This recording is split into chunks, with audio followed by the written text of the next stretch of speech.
जय हिंद साथियों। कैसे हैं आप सभी। स्वागत है आपका हमारे YouTube channel study with Shailendra में। और साथियों, हम मध्यकालीन भारत का इतिहास डिस्कस कर रहे थे। ये हमारी चौथी क्लास है इसके अंदर, राइट। तो इस वीडियो के अंदर हम तुगलक डायनेस्टी को जो है डिस्कस करने वाले हैं, राइट।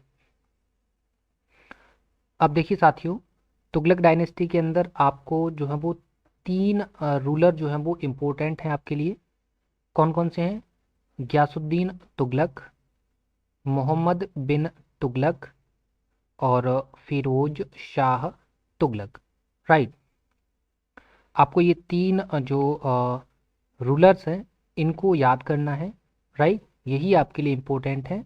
और तुगलक डायनेस्टी के अंदर अगर कोई आपसे प्रश्न पूछा भी जाता है तो इन्हीं तीन रूलरों से रिलेटेड आपका क्वेश्चन जो है वो पूछा जाता है, राइट। तो आइए सबसे पहले हम गयासुद्दीन तुगलक को जानेंगे, राइट। ये जो है वो 1320 में तुगलक डायनेस्टी की स्थापना करते हैं, राइट। और ये हम बात कर ही चुके हैं कि इन्होंने किसको मारा था। इन्होंने जो है वो खुसरो खान की हत्या कर दी थी। और खुसरो खान की हत्या करने के बाद जो है वो दिल्ली की राजगद्दी पर तुगलक डायनेस्टी की जो है वो स्थापना हो जाती है, राइट। अब ये जो है वो 1320 से लेकर 1325 ईस्वी तक जो है वो रूल करते हैं, राइट। देखिए, ये जो है वो तुगलक वंश के संस्थापक हैं। और इनके अगर हम वास्तविक नाम की बात करते हैं तो गाजी मलिक या फिर हम बोल सकते हैं तुगलक गाजी जो है वो इनका नाम होता है, राइट। और इन्होंने जो है वो लगभग 29 बार मंगोलों के आक्रमण को जो है वो विफल किया था, राइट। अब देखिए, इनकी डेथ जो है वो अफगानपुर में हो जाती है लकड़ी के महल के गिरने की वजह से। ये लकड़ी का एक स्वागत महल बनवाया जाता है। अब रीज़न क्या होता है? रीज़न ये होता है कि ये जो है वो बंगाल अभियान से क्या है लौट रहे होते हैं। जब ये बंगाल अभियान से लौट रहे होते हैं तो इनके स्वागत के लिए इनके पुत्र, जिनका नाम जौना खान होता है, जो आगे चलकर मोहम्मद बिन तुगलक के नाम से जाने जाएंगे, राइट। तो ये जौना खान जो है वो अपने पिता के बंगाल अभियान से लौटने के बाद, लौटते समय ये क्या करता है कि दिल्ली के पास में अफगानपुर में एक लकड़ी का जो है वो स्वागत महल बनवाता है, जहाँ पर गयासुद्दीन तुगलक का जो है अ, स्वागत किया जाना था, राइट। लेकिन ये जो लकड़ी का महल है वो गयासुद्दीन तुगलक के ऊपर ही गिर जाता है, जिस कारण गयासुद्दीन तुगलक की जो है वो मृत्यु हो जाती है, राइट। तो इनकी डेथ की कुछ ऐसी स्टोरी थी। क्लियर है? अब देखिए, ये जो है ना गयासुद्दीन तुगलक जो थे, इन्होंने तुगलकाबाद बसाया हुआ है, जो कि रोमन शैली के अंदर बसा हुआ है। गयासुद्दीन तुगलक के बारे में एक फेमस कोट है निजामुद्दीन औलिया जी का। इन्होंने कहा था कि दिल्ली अभी दूर है, राइट। ये गयासुद्दीन तुगलक ने जो है वो नहर निर्माण कराने वाला ये पहला शासक है, राइट। क्लियर है? तो ये कुछ हमारी गयासुद्दीन तुगलक के बारे में जानकारी थी। अब आइए हम मोहम्मद बिन तुगलक के बारे में जानेंगे, राइट। अब मोहम्मद बिन तुगलक, जिनका वास्तविक नाम क्या है? वास्तविक नाम है इनका जौना खान। क्या नाम है? जौना खान, राइट। ये किसका नाम है? मोहम्मद बिन तुगलक का नाम है। 1325 ईस्वी में इनके पिता की डेथ हो जाती है। ये तो हम बात कर चुके हैं, डेथ कैसे होती है। अफगानपुर में जो लकड़ी का महल बनवाया जाता है जौना खान के द्वारा, उसके गिरने की वजह से गयासुद्दीन तुगलक की जो है वो डेथ हो गई है। अब मोहम्मद बिन तुगलक जो है वो 1325 ईस्वी में तुगलक वंश की जो है वो कमान संभालेंगे, राइट।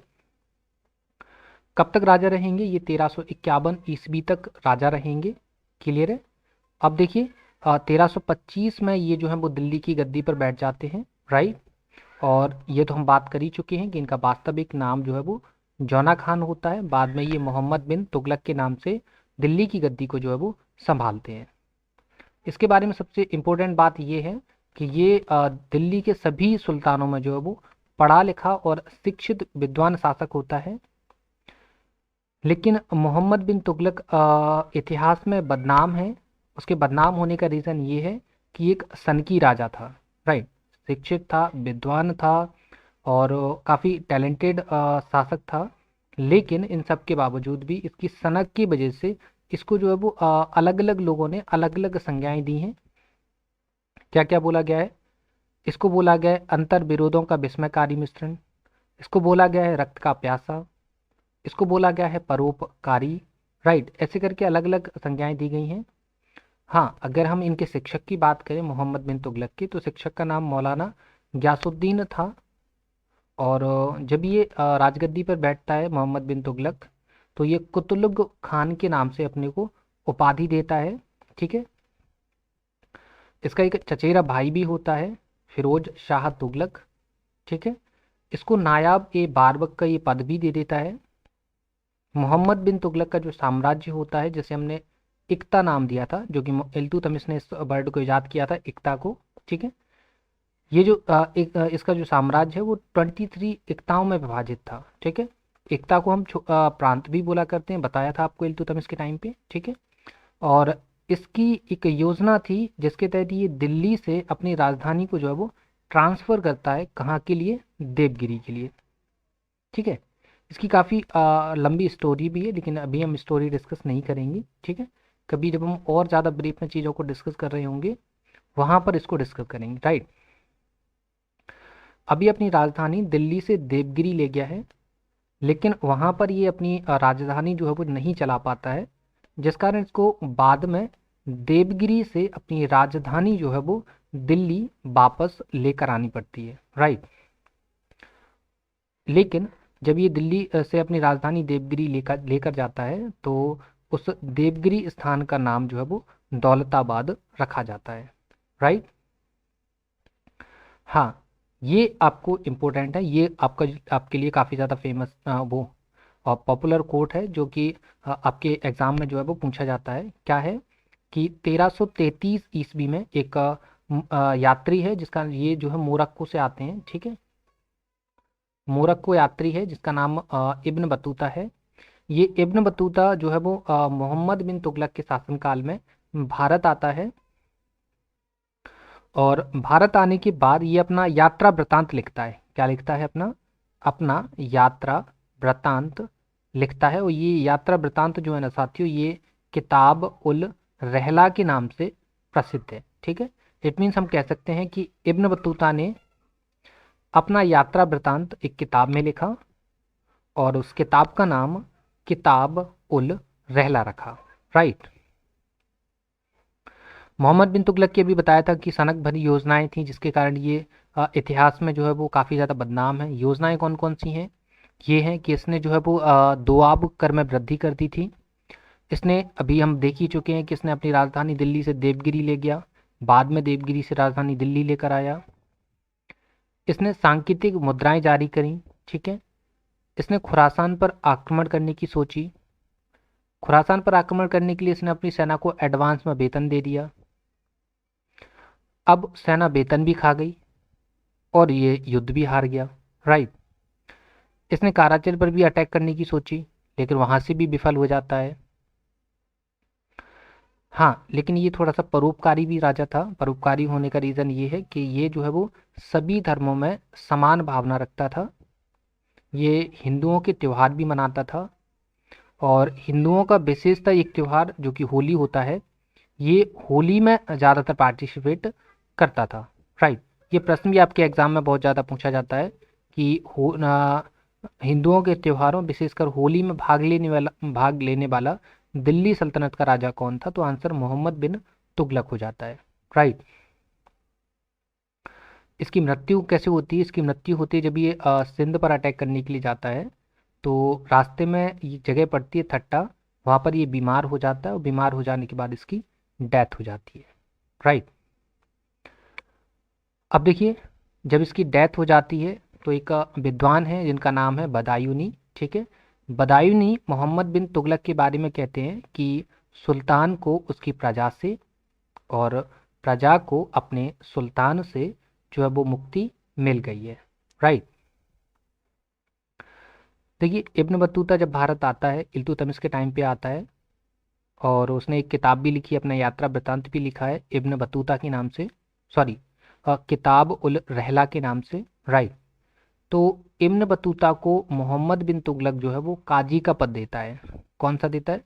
काजी का पद देता है। तो ये प्रश्न भी कई बार आपके एग्जाम में पूछा गया है। हालांकि ये दोनों जो है वो आपको जो सामने पॉइंट नज़र आ रहे हैं, ये दोनों के दोनों पॉइंट्स से रिलेटेड एग्जाम में जो है वो प्रश्न पूछे जा चुके हैं, राइट। अब आगे देखिए, राजमुंदरी के जो अभिलेख हैं उनमें जौना खान को, इट मीन्स मोहम्मद बिन तुगलक को, दुनिया का खान कहा गया है, और मोहम्मद बिन तुगलक को स्वप्नशील व रक्त पिपासु भी कहा गया है, राइट। देखिए सरहिंदी, निजामुद्दीन, बदायूनी एवं फरिश्ता, ये उस टाइम के काफ़ी ज़्यादा माने हुए इतिहासकार हुए हैं, और इन सभी इतिहासकारों ने सुल्तान इट मीन्स मोहम्मद बिन तुगलक को जो है वो अधर्मी घोषित किया है, राइट।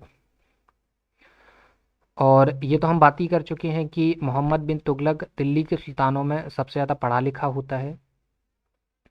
ये खगोल शास्त्र का ज्ञानी भी होता है, दर्शन शास्त्र का ज्ञानी भी होता है, गणित, चिकित्सा विज्ञान, तर्कशास्त्र, इन सभी सब्जेक्ट्स में जो है वो विद्वान होता है, राइट। ठीक है।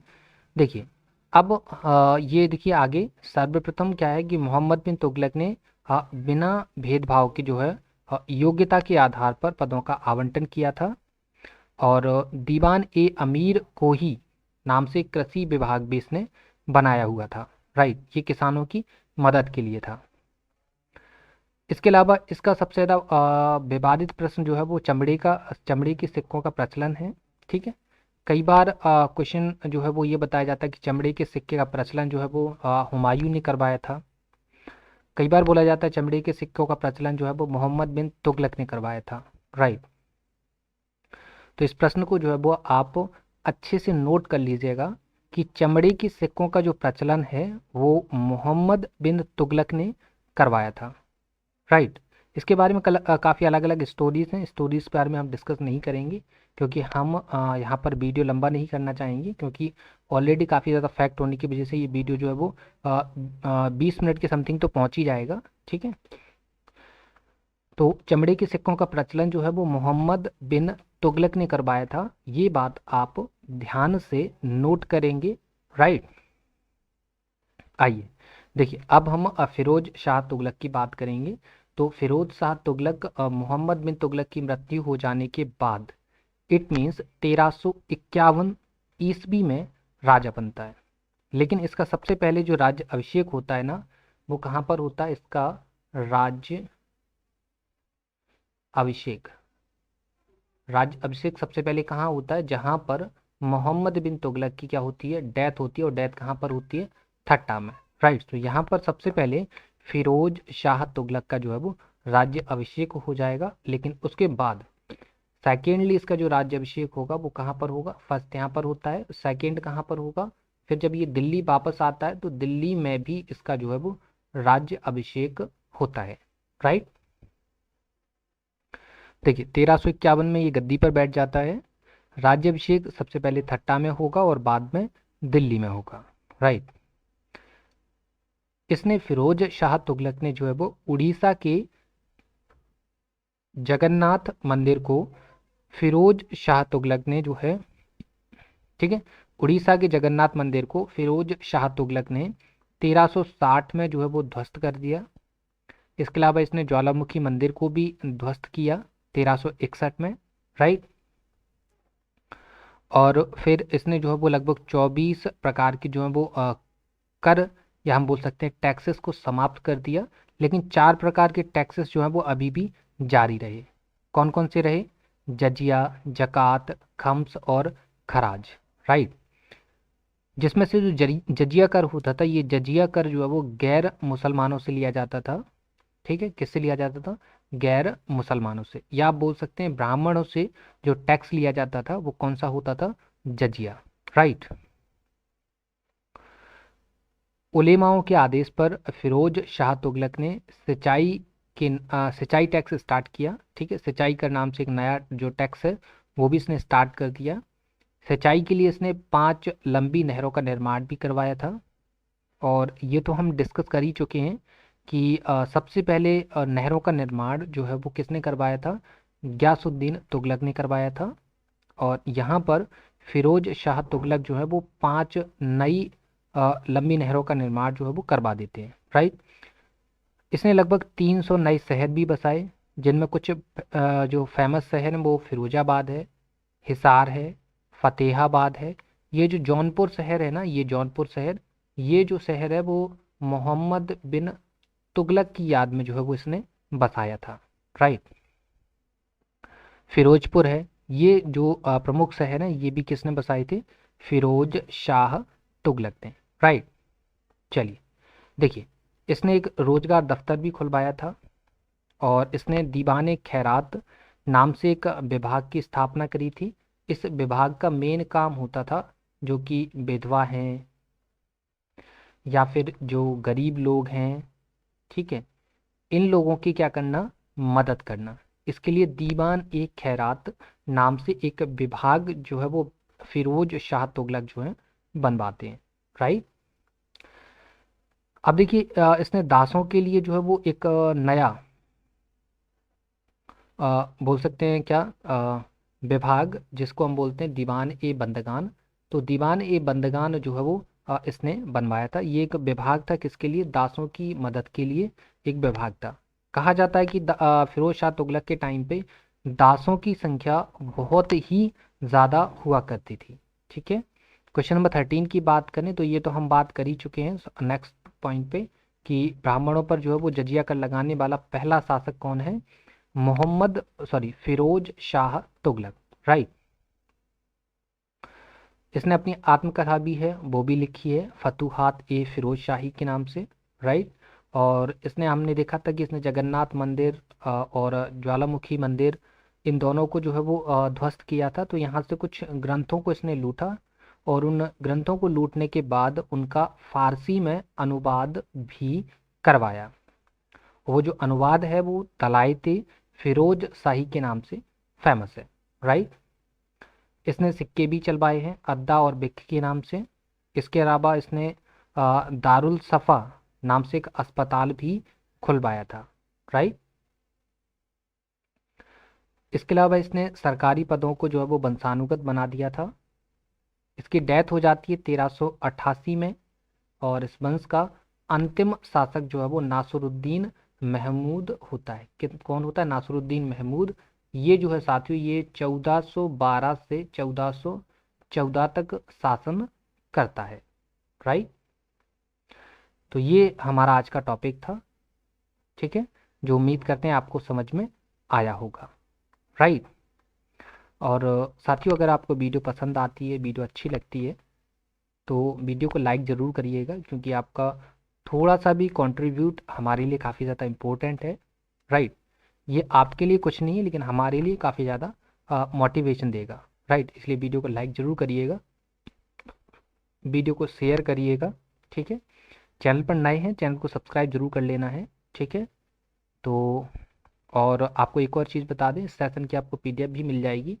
पीडीएफ मिलेगी आपको हमारे टेलीग्राम चैनल पर। तो टेलीग्राम चैनल की लिंक आपको वीडियो के डिस्क्रिप्शन में जो है वो मिल जाएगी, तो आप वहाँ से जाकर टेलीग्राम चैनल को ज्वाइन कर पाएंगे, राइट। तो मिलते हैं आपसे नेक्स्ट वीडियो में, तब तक के लिए धन्यवाद।